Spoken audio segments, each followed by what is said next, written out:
Uncle আমার জন্মদিনের cake দাও তো। ঠিক আছে দাঁড়া দিচ্ছি। চকলেট চুরি করি। এই নে তোর বার্থডে কেক নিয়ে এসেছি। তাহলে এর সঙ্গে বার্থডেওয়ালার টুপিটাও দাও। আচ্ছা আচ্ছা। এটাও মেরে দেই। এই নে বার্থডে ক্যাপ। কেকটা কাটবো কি দিয়ে? চাকু তো দেবে।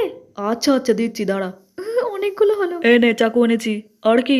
এবার এই সব কিছু প্যাকেট করে রেখে দাও, কাল আমার বার্থডে, কাল এসে নিয়ে যাব। আবে বার্থডে কালকে, তো আজকে কেন এসেছিস? যা কালকে আসবি, যা নিয়ে যাবি। যত সব। তাড়াতাড়ি কেটে পড়ি। তুই কি ভেবেছিস আমাকে ফাঁকি দেওয়া এত সহজ? যা দেখি আমাকে না দিয়ে। না না, দেবো না দেবো না দেবো না। আমাকে তো দিতে হবে। আমি পরিশ্রম করে নিয়েছি। হে ভগবান, তো আমি কি করব? আমি দেবো না। প্লিজ দে না। বলেছি না দেবো না। আমি মাকে বলে দেব। ঠিক আছে বলে দে। মা তোকে খুব মারবে। মা আমাকে ধরতেই পারবে না। ওরে পেছনে দেখ। মরেছি। দাদা তাড়াতাড়ি পালা।